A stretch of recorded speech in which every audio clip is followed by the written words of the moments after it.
ఇక భూభారతి చట్టం రైతులకు చుట్టంలో సకల సమస్యలకు పరిష్కార వేదికగా ఉంటుందని జిల్లా కలెక్టర్ రాజ్షా అన్నారు. ఇకైతే ఆదిలాబాద్ జిల్లా బోధ్ మండలంలోని ధన్నూరు గ్రామంలో ఏర్పాటు చేసిన భూభారతి చట్టం అవగాహన కార్యక్రమానికి అదనపు కలెక్టర్ శ్యామలాదేవి, ఆర్టీఓ వినోద్ కుమార్, ఇక బోధ్ వ్యవసాయ మార్కెట్ కమిటీ చైర్మన్ బొట్టు గంగారెడ్డిలతో కలిసి హాజరయ్యారు. భూభారతి చట్టంలోని అంశాలను వివరిస్తూ రైతులకు అవగాహన కల్పించారు. ఇక రాష్ట్ర ప్రభుత్వం ఎంతో ప్రతిష్టాత్మకంగా ప్రవేశపెట్టిన భూభారతి నూతన్ ఆర్ఓఎఫ్ఆర్ చట్టం భూ వివాదాల పరిష్కారానికి ఎంతో దోహదపడుతుందని అన్నారు. గతంలో ధరణి పోర్టల్ ద్వారా రైతులు చాలా ఇబ్బందులు ఎదుర్కొన్నారని, పేద రైతుల కన్నీళ్లు తుడిచే ఉద్దేశంతోనే అంబేద్కర్ జయంతిని పురస్కరించుకొని రాష్ట్ర ప్రభుత్వం ఈ పథకాన్ని ప్రారంభించిందని అన్నారు. రైతులు ఈ పథకాలను ఉపయోగించుకొని ఎలాంటి భూ సమస్యలనైనా కానీ పరిష్కరించుకోవచ్చని సూచించారు.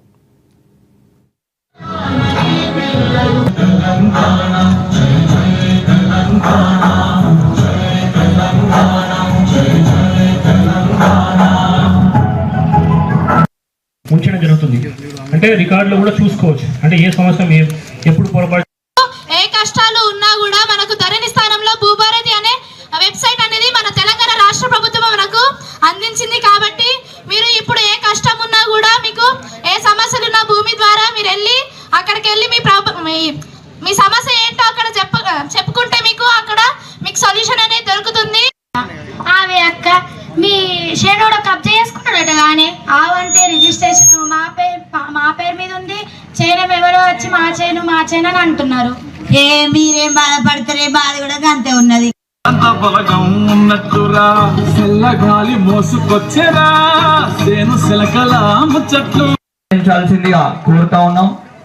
బోత్ ఎంపీడీఓ రమేష్ సార్ గారు వేదికను చట్టం భూభారతి అవగాహన సదస్సుకు హాజరైన జిల్లా పాలనాధికారి, ఇతర అధికారులు, ఇతర సిబ్బందికి అందరికీ చేయడం అనేది జరిగింది.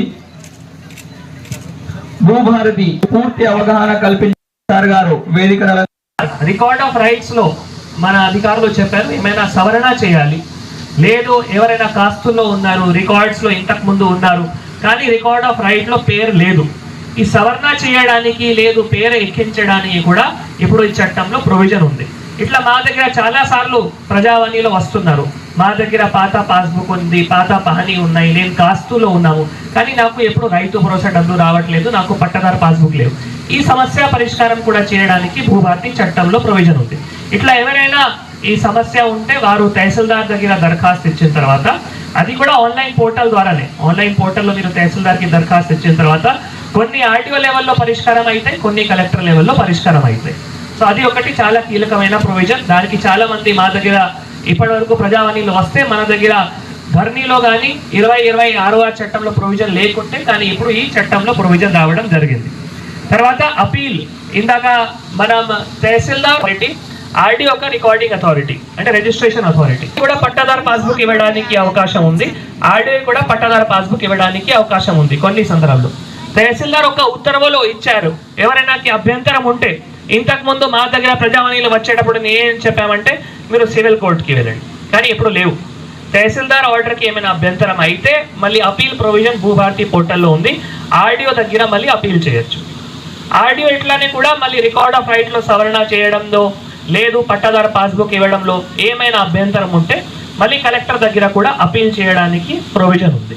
ఈ ప్రొవిజన్ ఇంతకు ముందు ధరణి చట్టంలో 2026 చట్టంలో లేకుంటే ఇప్పుడు ఆ ప్రొవిజన్ కూడా రావడం జరిగింది. కాబట్టి దీంట్లో చాలా మంది మా దగ్గర ఆఫీస్లో రావడం, మళ్ళీ వాళ్ళకి సివిల్ కోర్టుకి వెళ్ళడం, అట్లా చెప్పడం వల్ల జనాలకి ఇబ్బంది ఎక్కువ వచ్చింది. కానీ ఇప్పుడు ఈ భూభారతి చట్టంలో ఆ పరిష్కారం కూడా అవుతున్నాయి. ఇప్పుడు ఇట్లా ఎవరైనా అపీల్కి వచ్చేటప్పుడు కూడా మళ్ళీ ఎవరైతే నిరుపేదలు ఉన్నారో, బలహీన వర్గాలు ఉన్నారో, వాళ్ళకి అడ్వకేట్ తీసుకోవాలి అంటే అంత శక్తి లేవు. మళ్ళీ మనం ఫ్రీ లీగల్ ఎయిడ్, ఉచిత న్యాయ సహాయం. ఇక్కడ భూభారతిలో రైతులకు ఎలాంటి సమస్యలు